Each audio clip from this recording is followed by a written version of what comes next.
Hello नमस्ते अस्सलाम वालेकुम सत श्री अकाल दोस्तों। मैं हूं आपका होस्ट सुफियान और स्वागत है आपका वापस से चैनल पे। और आज की वीडियो में मेरे पास एक नया प्रोडक्ट है, मैं आपको दिखाऊंगा उसको। लेकिन उससे पहले आगे बढ़ने से पहले आप चैनल को सब्सक्राइब कीजिए दोस्तों, क्योंकि मेरे स्टैट्स जो मुझे बता रहे हैं वो कुछ अजीब ही चीज़ें मेरे को दिख रही हैं कि आप लोग मेरी वीडियोस देखते तो हैं, वीडियोस पसंद भी बहुत लोग करते हैं, मेरे को कमेंट्स काफ़ी सारे आ रहे हैं, लेकिन कोई भी सब्सक्राइब नहीं करना चाहता। तो प्लीज़ आगे बढ़ने से पहले सब्सक्राइब ज़रूर कीजिए। और आज की वीडियो में हम बात करेंगे इसकी। तो चलिए वीडियो को जल्दी से शुरू करते हैं।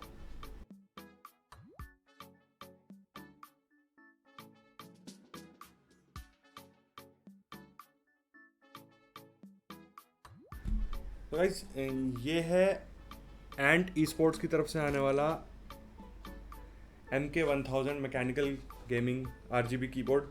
तो इस कीबोर्ड की ख़ास बात जो मुझे लगती है वो है इसका बैकलेट डिज़ाइन। और ये कमाल ही है, मतलब इतना कॉम्पैक्ट कीबोर्ड मैंने आज तक नहीं देखा था और मैंने एक्सपेक्ट भी नहीं किया था कि इतना कॉम्पैक्ट कीबोर्ड होगा। हालांकि ये कीबोर्ड मुझे किसी ने गिफ्ट किया है, बट हम इसको रिव्यू तो कर ही सकते हैं, अनबॉक्सिंग हम भले ही ना करें।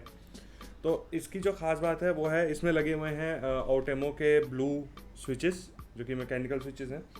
दूसरा ये कि ये आपकी डेस्क पे ज़्यादा जगह लेगा ही नहीं, मतलब जितनी जगह मेरी डेस्क पे ले रहा है, मेरी डेस्क काफ़ी बड़ी है लेफ़्ट टू राइट अगर मैं जाता हूँ तो। और ये ज़्यादा जगह बिल्कुल भी नहीं लेता है।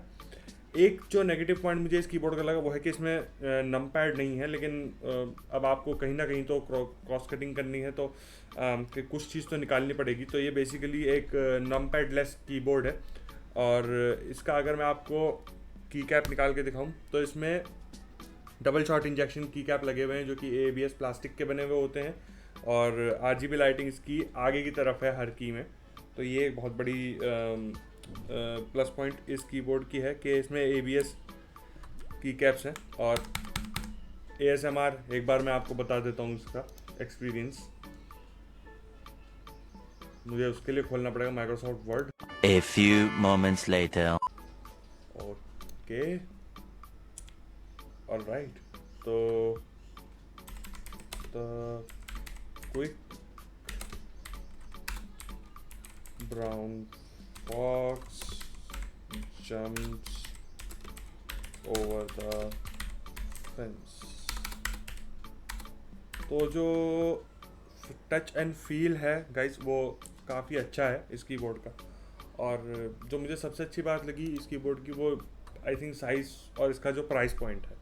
तो ये कीबोर्ड आपको ऑफलाइन मार्केट में भी अवेलेबल है, ये ऑनलाइन मार्केट्स में भी अवेलेबल है। ऑनलाइन इस पर बहुत ज़्यादा डील्स आती हैं, तो आप ऑनलाइन इसको एक बार चेक कर सकते हैं। लिंक्स मैं सारे प्रोडक्ट के आपको नीचे डिस्क्रिप्शन में दे दूंगा।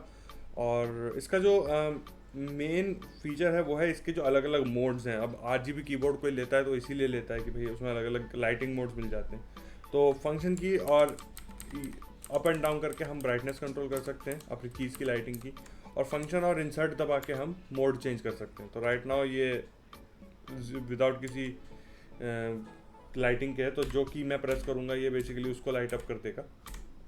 और अगला मोड जो है वो इसका है ये फेडिंग वाला, तो ब्रीदिंग इफेक्ट हमको इसके अंदर मिल जाता है। अगेन ब्राइटनेस कंट्रोल यहाँ पे है, तो आप ब्राइटनेस कंट्रोल कर सकते हैं हर मोड के अंदर। और ये मोड है जहाँ पे सिर्फ WASD ही इल्यूमिनेटेड रहती है और बाकी सारी लाइट्स बंद हो जाती हैं। तो ये गेमिंग करते वक्त आपके लिए काफ़ी अच्छा मोड साबित हो सकता है।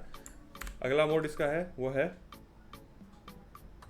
Left to right light up होने वाला मोड। और उसके बाद ये है left to right to centre, तो दोनों साइड से सेंटर की तरफ लाइट आती है हमारी। उसके बाद ये रैंडम है बेसिकली, इसमें सारे मोड्स एक के बाद एक चलते हैं।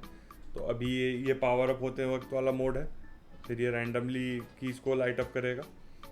और इसके बाद एक मोड ये है, दिस इज जो कि आप प्रेस करेंगे उससे दोनों तरफ लाइट ट्रेवल करेगी। तो इसके अलावा एक और मोड इसके अंदर है विच इज़ दिस वन, और waves, diagonal, row wise light up, मतलब मोड्स की तो इतनी भरमार है इसके अंदर। और इसके अंदर आपको मिल जाती है एक लंबी ब्रेडेड केबल, तो केबल मैं आपको एक बार दिखा देता हूँ कि ये इसकी केबल की क्वालिटी है। तो ये ब्रेडेड है तो वियर एंड टेयर से बची रहेगी। सिर्फ एक जो ख़राब चीज़ मुझे इस कीबोर्ड की लगी वो है इसका केबल कनेक्टर। मतलब ये ऐसा क्यों है, ये साइड में भी तो हो सकता था। ये अगर साइड में होता तो शायद ये ज़्यादा इंट्रूजन पैदा नहीं करता मेरी डेस्क के ऊपर, बट हाँ ये मुझे एक थोड़ा सा नेगेटिव पॉइंट लगता है इसका। बॉडी इसकी फुली एल्यूमिनियम है और कीज़ इसकी जैसा मैंने आपको बताया ABS प्लास्टिक की बनी हुई है। तो डेली यूजेज में और वियर एंड टेयर में काफ़ी अच्छा इसका परफॉर्मेंस है। की ट्रैवल भी इसका बहुत अच्छा है। मतलब मुझे तो अभी तक इसमें कोई भी प्रॉब्लम नहीं थी। मैं लगभग 1-1.5 हफ्ते से इसको यूज़ कर रहा हूँ और मतलब जो फील है वो कीज़ डेफिनेटली साइज़ के हिसाब से थोड़े से साइज़ में कम है। कीज़ का साइज़ जो है एंटर की और बैक स्पेस की आपको बड़ी मिल जाती है, जैसा कि मैकेनिकल कीबोर्ड्स में यूजुअली होता है। शिफ्ट की भी आपको दोनों तरफ काफ़ी अच्छे साइज़ में मिल जाती है। और क्योंकि ये डेडिकेटेडली गेमिंग के लिए है तो इसमें आपको विंडोज़ की लॉक भी मिल जाता है। तो आप इसको लॉक कर सकते हैं, विंडोज़ की लॉक को। विंडोज़ की आपकी लॉक हो गई और विंडोज़ की अनलॉक हो गई। तो गेमिंग करते वक्त ये आपके लिए इंट्रूजन पैदा नहीं करेगी। So that's pretty much it about the keyboard. तो गाइस आशा करता हूँ आपको वीडियो पसंद आई होगी। इस कीबोर्ड को खरीदने के लिंक्स मैं फ्लिपकार्ट और अमेजन के नीचे डिस्क्रिप्शन में दे दूंगा और आप इसको ऑफलाइन मार्केट में जाके भी लुकआउट कर सकते हैं। कीबोर्ड का नाम है एंड esports MK1000। जाने से पहले चैनल को सब्सक्राइब जरूर कीजिएगा, वीडियो को लाइक कर दीजिए और अपने दोस्तों के साथ शेयर कर दीजिए। मैं आपसे मिलूंगा बहुत जल्द अगली वीडियो में। तब तक के लिए this is Sufiyan signing off. I will see you in the next one.